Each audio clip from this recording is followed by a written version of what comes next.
I was expecting a hug when I get to see my mother after a long time. She couldn't be able to hug me. I was expecting maybe a homemade meal. She was not in a state that she could make a homemade meal. We expect so much love from a mother, after not seeing her for a long time, and she wasn't in that state. Instead, there was a body that was cold and that was lifeless. A body that couldn't say hi and couldn't greet you. It was painful.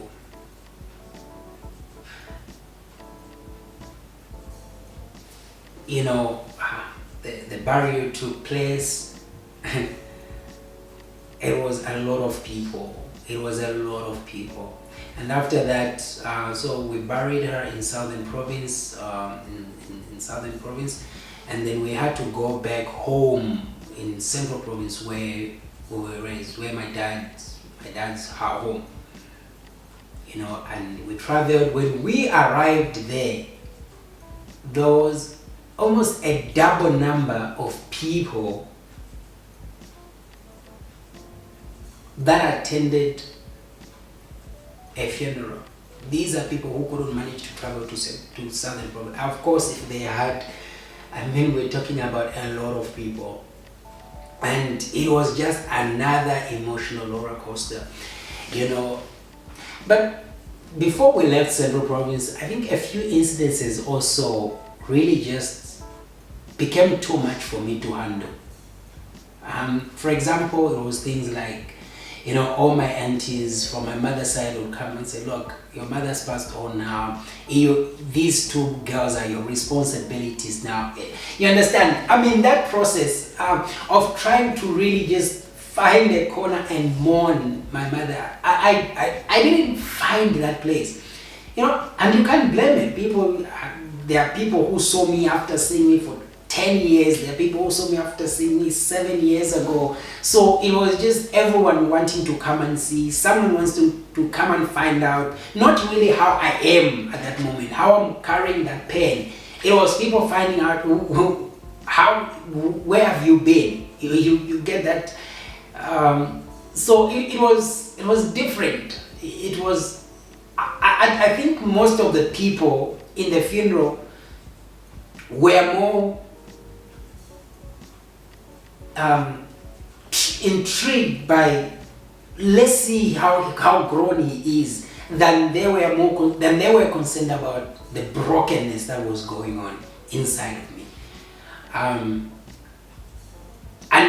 that, well, not to say I don't blame them for that, but what that did was, it didn't give me a space to mourn at the funeral house, or to mourn in that environment where everyone else was mourning.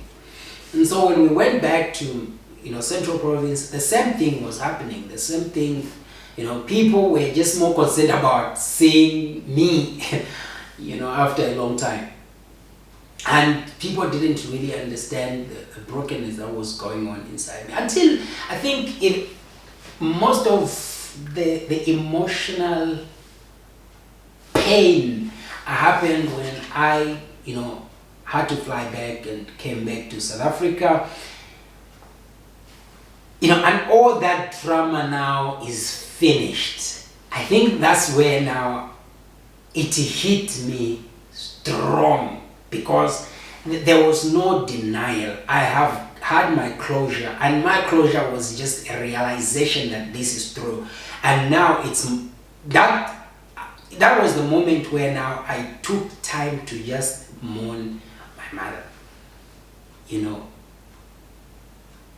I had to be strong when I went to the funeral. I first and foremost, I had to be strong for the two young girls. As an elder brother to them, immediate elder brother, I had to be strong, and I don't know why, but I had to be strong. It comes naturally when you're the elderly person, and you had to just act normal for those people who had not seen you for so long, and these are relatives, these are aunties, uncles, and try to have a civil conversation around it. But when I came back that's when it really hit, and it really hit me very hard. I realized that that inspiration, that motivation, that picture of a woman who has been working so hard to ensure that you go to bed with food, was a driving force for so many things that I was doing, and she's no more. Even if I was to achieve whatever I was to achieve, she's not gonna be there to witness that, to be proud. I'm not, with your mother, I don't think you want your mother to really say it and say, son, I'm proud. With our mothers, you just want to see a smile on her face. You just want to see her sitting down, relaxing for no reason. I think that's the pride we get from, I don't know, maybe that's the pride, that could have been the satisfaction one gets from that. And it was different because she's no more and she's not coming back. Just that thought was really, and these emotions can affect your life in many ways, whether it's your workplace performance, whether it's in your relationship, no matter what it is, it can really affect you, and it really did for me. And what really helped was, during those moments, finding my place in the presence of God. It is really true when the Psalm says He's closer to those who are brokenhearted. If it wasn't for the strength of God during those days in worship, in prayer, I don't know what else I would have done for me to be able to cope in that pain. And that pain continued. It's not a one-day thing. The pain of losing a parent, a mother, is not a one-day thing. You can't just shrug it off. You can't just brush it off. It doesn't go away. You don't overcome it. You manage it. You don't get over it. You get used with it. There's an element of healing in time, and that element of healing comes from your divine source. Because again, if time alone cannot heal you, because every time you think of that pain, it feels like it's just yesterday. And you need people. Another thing that helps is you need people around you, people who support you, people who would not necessarily understand. Well, it depends with your personality. I for one, I just don't like an environment of self-pity. I don't like the self-pity environment where everyone feels like they're feeling sorry. So, and unfortunately for me, because of my personality, a person can sincerely and be genuinely looking out for me, but that for me feels like self-pity. And so I get to close myself up when such happens. And just the thought of knowing that there's somebody out there who's thinking is enough for me. But just don't come and express that, because I don't know what would happen if that is. But yeah, I don't get comforted by that. But you need people around, as a man especially. You need to find a moment where you mourn. Because men, I feel like we don't find the right place for us to mourn losses of our loved ones. And this becomes a pain inside us. And you see, the problem with pain is no matter what caused it, if you keep that pain for too long, it detaches itself from the circumstance that caused it and just becomes a pain.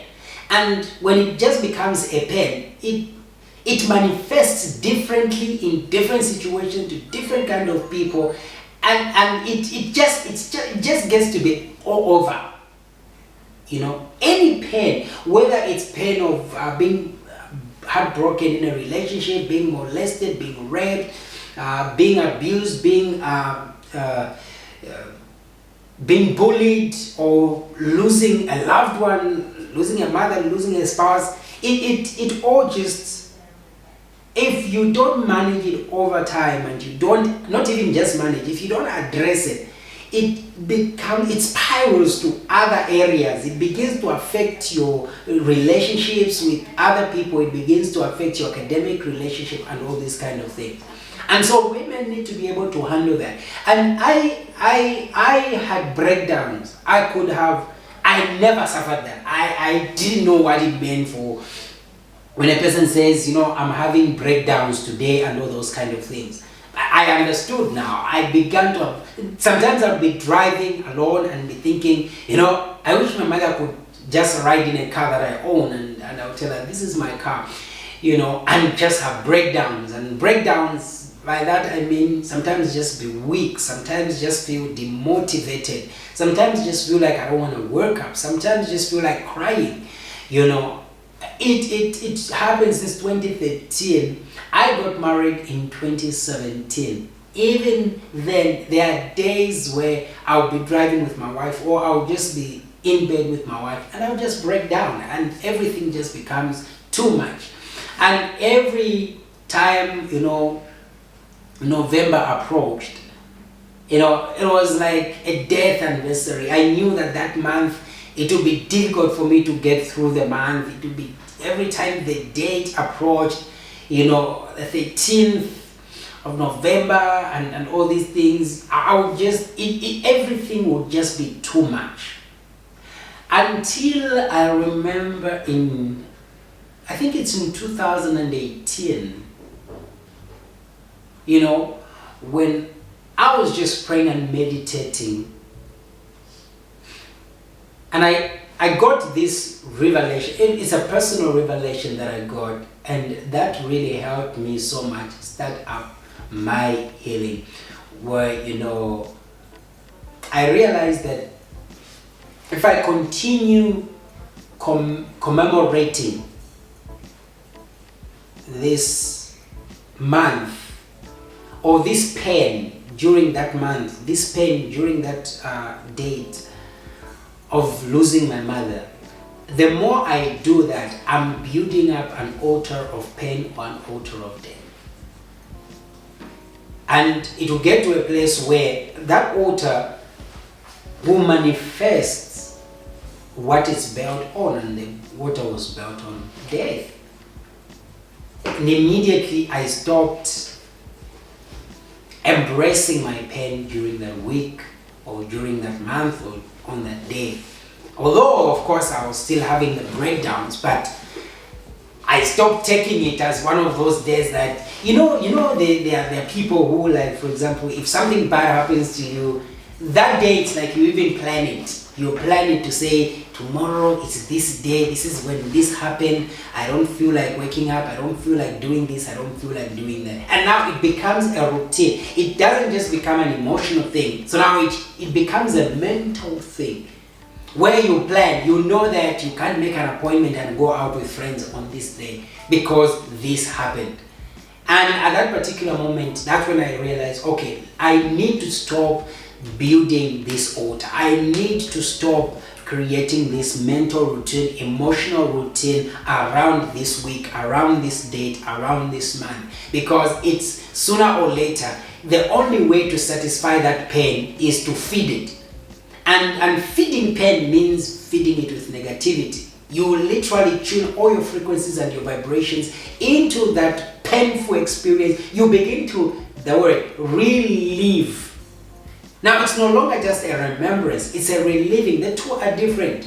When you remember, it's a memory that passed our own in the past. But when you relive, you're literally forcing a memory to come into your present, and you begin to live in that moment today like it was yesterday. And so you hear people who have had experiences in the past, very terrible experiences. You hear them saying, it feels like it was just yesterday. Yes, because you are not just remembering it, you are reliving it. You are forcing your spirit, your mind, your soul, your emotions, your body to live in the moment as if it happened yesterday. And that is what helped me breaking that pattern, that pattern of reliving. Of course, I will always remember my mother. I always look at those telecom phones and say, oh, I wish I could be able to call her. But then I don't want to relive the moment as if I'm calling her. It's going to stand there or going to buy a burger in a shop and coming to eat the burger from the phone, trying to think how memories would have been if she was still alive. Because I realize now I'm building a very strong death altar or pain altar that I may never be able to break in the future. So yeah, I think that's a bit of my story with overcoming my mother's death, and of course, mistakes that I would have made if I had really not gone through this entire process intentionally. Could have been maybe, there's times where I expected my wife to be a mother and all these kind of things, but I think those are things we recognized and realized earlier and started dealing with that, and realizing that there's duties that are motherly are not obligatory for my wife to be able to carry them out. And I started intentionally preventing that pain that I was feeling inside to spiral on our relationship, on our marriage, at my workplace and all these kind of things. But one of the things that truly assisted was, that's how I wrote the book. I interviewed God. When I came back from the funeral into South Africa, I immediately started writing the 21 questions, and that was genuinely because I prayed to God. I remember when my mother was sick, I could pray for her healing because I was just ready to go see her. And my questions in my mind was, why? But God, I prayed for the healing of this woman. Why did you allow her to pass on? And I had so many of those questions until one day, and that's why I quoted the Psalms and saying, God is really close to the brokenhearted. One day I woke up and I heard a voice saying, the problem is we ask all these questions when we are in pain to God, but we never give him a chance to answer our question. We cry to God and say, but why God? Why God? God, why did you allow my parents to pass away? Why did you allow that accident to happen? Why did you allow my father to live? And while you are doing that, you will never get a chance to say, answer me, Lord. I am here, I'm listening. And immediately when I heard that voice, I took a book. I remember it was a book, and I just listened. And it was like a voice to say, I will answer you. And I said, before you answer me, I have 21 questions that I would love to ask. And before I realized it, at the end of the day, I was on my laptop typing 21 questions I've been meaning to ask God. And that's how I wrote the book. And that was my second book, I Interviewed God, one of the best-selling books I have ever written. And people usually when they read that book, they're like, dude, were you fasting when you're writing this book, or what was happening around you? It is a book that was birthed from genuine deep pain, and I really needed to cope with that pain I was going with, because I felt like I'm going to lose my mind. I remember writing that book. I could write that book from 2 a.m., go to work around 7, come back at 5, sit to write that book, sleep at midnight, wake up at 2 a.m., 21 days, and I was done with that 189-page book. That was my coping mechanism. I don't know what your coping mechanism has been. All I appreciate God for is I found a coping mechanism that was positive. It contributed to my growth. There are some that cannot handle this pain, and you can't be blamed. I always say to anyone who loses their loved ones, there is no need to be strong when you lose a loved one. No one is expecting you to be strong. No one should actually expect you to be strong. Don't expect yourself to be strong. Find a moment and just be weak. Mourn and honor the person. Because of the relationship you had, the attachment you have had, do not, I repeat, do not forsake that moment of mourning. Because if you do, one way or another, somewhere in your life, this pain will hit you hard.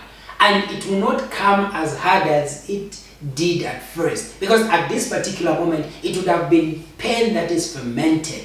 Pain that is much more stronger. Because you've been feeding it without you realizing. And when that pain hits, it either manifests by you bleeding your wounds on everybody else who's innocent, who's just there, or it will manifest by you just taking your own life. It is not a pain you should embrace within you. It is a beautiful comfort zone, especially if you're a kind of a person who's still looking for validation, who is looking for a comfort zone, who loves people who come and, you want people to say sorry or condolences every single year. I would have fallen into the same trap where, you want to hear condolences every single year that comes by. But I'm telling you, that pain you are feeding sooner or later will become a monster, an animal inside of you. And it will alter your character, your values, your beliefs, your confidence in a way you never imagined that pain is capable of. And that, realizing that, being able to be open to the healing process, and being able to pray and worship and just understand that, this is not the end of my life. It is the end of my mother's life, but it's not the end of my life, helped me cope with that pain and overcome it, and even made me a more better person. So yeah, that is my story. Please share your story of a lost loved one, how you are managing. Of course, it's not how you manage it, because these pains you never get over, how you're managing each and every day. Do you have an anniversary where every year, every date of that year, you have to just keep silent and lock yourself in a room? How do you handle this kind of pain? Who is it that you lost? And how are you now? Are you a better person now, or are you still strongly struggling? Especially when you need that advice that only that person could have offered, or when you need to have that conversation that you could explicitly have only with that person. Share those stories. Let's share together. Ask your questions, and let's continue our healing journey together every single day. Till next time, subscribe.